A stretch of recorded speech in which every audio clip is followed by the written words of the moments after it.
A tough game, simply because I think that's the identity that the Panthers play with. I think Jeff has done an amazing job of getting his kids to just run through a wall and play hard. They came in having won 5 in a row. I thought their energy the first 3, 4, 5 minutes of the second half allowed them to get right back in the game, pushed us around under the basket. They pressured the ball. They play with a swagger. They play with a toughness, and they're going to win more games than they did a year ago. And we knew that coming in. I think when you go against McGowan's and Xavier Johnson, they just play downhill. And Xavier had a couple pull-ups that I don't want to say we'd give them, but we just didn't want them getting to the rim. And for them to only shoot 6 free throws, we did our job. And so we lived to move on, and happy that we started ACC play this early in the season at 2-0. First half, you guys were 9 of 17 from 3, only had 8 points in the paint. Second half, it kind of switched a little bit, 16 points in the paint and 9 3-point attempts. What led to that? Well, I think really if you look at some of the threes that we made in the first half, we were running offense. Those were open shots. We weren't taking ill-advised shots. I thought the ball touched the paint, or at least got close to the lane on several of those 3-point attempts, and that's when the defense will converge. A few times they went zone. We executed what we wanted to run, and we got the looks that we wanted. So I don't know if we wore them down or just found the sweet spot in the second half. But we always want to be a team that tries to live in the lane, that tries to get paint touches, and then whatever shot presents itself from there, we'll take. Coach, statistically, Malik Williams had his best game of the year tonight. Did you feel like there was anything different in his play compared to other games? If so, what would that be? Well, I think, he was out for 2 months. So to expect him to come in the first game or two and be maybe what you saw tonight, I think that's asking probably too much. But I thought he did what we've come to expect. His voice on the defensive end, his ability to help his guard teammates contain the basketball in ball screen situations, affect shots at the rim without fouling. I think there were 6, 7 minutes, maybe even less in the second half, and we had 3 team fouls against a very aggressive offensive team. And so I think that talks a lot about just being disciplined, positional defense, and a guy like Malik certainly embodies that. Fresh and Darius had some, I guess you could say, questionable turnovers. What did you think of their overall play? They didn't play great offensively, but I thought Fresh didn't let it affect him on the defensive end. He was terrific. He still ran his team. The pressure bothered him and bothered Darius for a little bit. They have to be better, and they will be, and they need to be for us to continue to get better. But tonight are going to help us get over those type of situations and deal with it. What was your first reaction when Jordan went down? What were you thinking? That he might be out for sheer panic. I saw his expression, and I think that's the first thing that I look for when a guy goes down. Sometimes they just want rest. But when you see like a little bit of fear or a little bit of panic, which I saw that in Jordan for a second. I think he thought, he said it almost came out. I said, well, did it come out? He said, no. I said, well, almost doesn't count. But no, I was, you don't want to lose your best player. Yeah. How did you keep the team focused during that timeout? Well, it was an extended period of time, and I think we had made a few really good energy plays that I don't want to say completely swung the momentum, but didn't continue to allow the slide that was sort of happening at the beginning of the half. We had made a couple big-time plays. Even on that one, I think we scored a bucket. And so we had a little bit of momentum in our favor.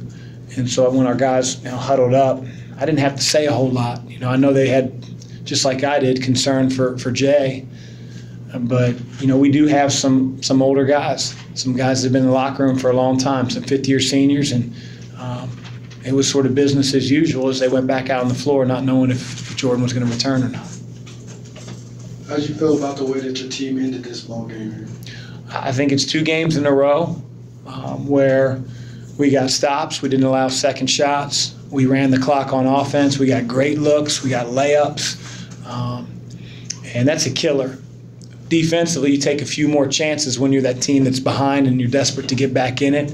And for us to be able to get the ball reversed, set the screens that we wanted, get layups, that's just backbreaking. And then again, defensively, I thought we were, outside of the first 5-6 minutes, very tough to get in the lane on and tough to get second shots against. And that was a separator. Chris, in the first half, you had 8 different guys get a 3. Can you just talk about the fact that this team, I mean, you don't have, I mean, Ryan's obviously your shooter, but you can spread that around, and Malik hit one, Steven hit one, and just a little bit of everybody. Yeah, I mean, I think we have an extremely good shooting team. I think we've got an elite shooting team at times, and we're just learning when it's a good shot and when it's not. You know, this team, I shouldn't say this team, but the team last year didn't understand that at times. You know, if you've struggled in 3 or 4 straight possessions, you don't take a one-pass 3 or a transition 3, no matter who you are. And I think our team has really learned that. You know, Jordan has let the game come to him. Ryan is a completely different player from a year ago. Darius, although he didn't play his best tonight, has really matured. You know, my older guys have gotten smarter, despite me, with the game of basketball. What do you think of Sam tonight? He got some more play than he has in the past couple games. Yeah, I mean, I put him in because I think, you know, his energy level last game was great. You want to reward guys for, you know, doing their thing. I thought Dwayne wore down a year ago, and so we're sort of cognizant of him playing 38, 39 minutes. You know, Sam's getting better and better and better, and so I want him to get out on the floor, and I trust him in situations. He's learning. You know, at the end of the half, and it's probably not Sam's fault so much as his 4 teammates. We didn't echo the play call, so we had 4 guys running a play that I think would have resulted in the same layup that Malik got in the second half, deep in the second half.